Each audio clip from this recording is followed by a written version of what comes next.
Hello snowboarders of the internet, I'm your host TC and today I will be reviewing the Rome Rene-Gade. This board is equipped with Rome's Stay Positive camber profile. So what that is just a classic camber profile that you're used to from like the 90s, early 2000s. What that's gonna do is that's gonna give you all that pop, snap, and drive you're looking for out of that classic profile. This board comes in a 153, a 156, a 157 wide, a 159, and a 160 wide. I rode this board at Copper Mountain where it was a hot sunny day. I'm not talking just warm, it was actually hot that day, got a little sunburn going. But it was pretty much soft snow with perfect groomers all day. The mountain was empty, so the groomers actually stayed perfect until we left. And it didn't get slow until the end of the day, otherwise that snow stayed nice and fast. I used my Ride Fuse boots and Jones Mercury bindings. When we're talking flex, it is gonna be a stiffer than the middle of the road for sure, but it is also gonna have a directional flex to it. Just because it is that directional twin, you're gonna have two rods in the tail and one in the nose. What that's gonna do is it's gonna allow you to power pretty much all the way through that back foot and everything, give you a little bit more snap. So when you are going to flex into this tail, it's gonna give you a little bit more rebound, where when you flex into the nose, not quite as much. Now, when we translate that into stability, it is going to be a very lively board where it tries to absorb some of those micro vibrations, but I would say some of them do end up getting into your legs and your feet, that sort of thing, where you do feel all that terrain underneath your foot, so don't expect it to be super damp. When you're loading the tail up on this board for an ollie, it is going to take a little bit more since you have the two rods in it. It is going to require a little bit more effort, but all that effort you're putting in is going to return, if not even more, where this thing is pretty snappy off there, where when you take off and your landings are going to be actually very stable because it really has that nice firm tail where you load it up, you kind of land a little tail heavy, you're going to be okay. Now when you take this board to the jumps, it is going to be the same. The setup turns coming in hold speed really well. I was popping off those lips instead of letting the lip do the work, and I would say just be prepared. It does pop more than you're going to expect, I think, in my opinion at least, but still felt very smooth after that first one. I was like, okay, here's what to expect. On the landings, it felt very stable and was able to keep speed into the other jumps. So, I mean, literally this thing is super fun on jumps. It's kind of what it was designed for. So I would say take it to any size jump you're comfortable on and it'll be able to handle it for you. If you're enjoying this video, make sure you like, subscribe, click that bell, and turn on those notifications so you don't miss any of the scheduled programming we have coming out.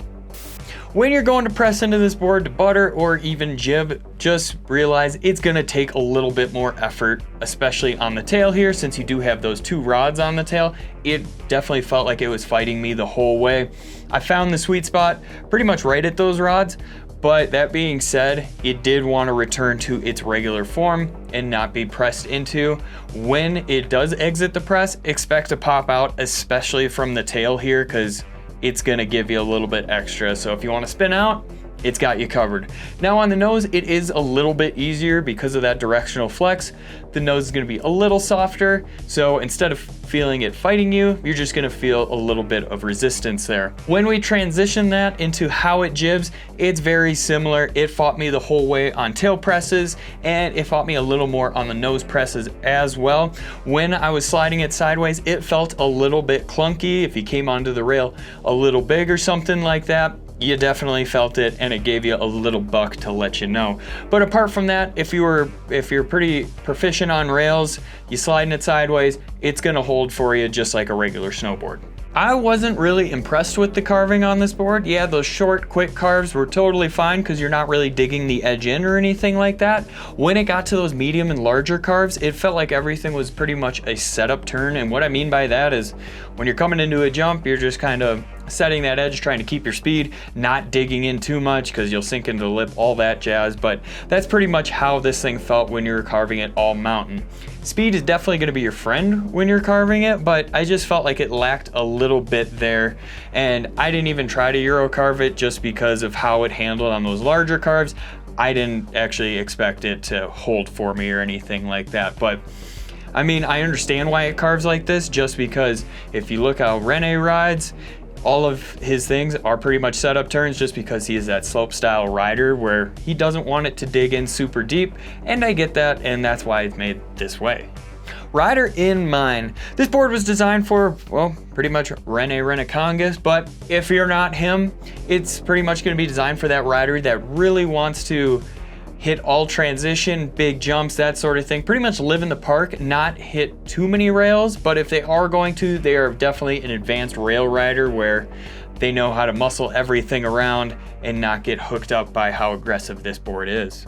If you're looking for more ways to support us, head on over to Angry Snowboarder VIP. Sure, I could explain it here, but we have a great video over there getting into it really in depth. I did enjoy this board in the park and off of jumps, like that's definitely where it excels. I actually expected this board to handle a little bit better all mountain because it's a directional twin, but you know, it didn't, so I would keep it in the park totally, but it honestly just felt like that old school classic snowboard that I kind of started out on, where just full camber, that more aggressive, and didn't have the best edge hold, but definitely has its place in the line for sure. Comparable boards: the Jones Mountain Twin Pro, Ride Algorhythm, and the Capita Mega Merc. Recommended bindings: the Rome Katana, the Ride C8, and the Union Atlas. This has been my review for the Rome Rene-Gade. If you're looking for a Rome binding to put on this board, why don't you go check out my review for the Rome Katana.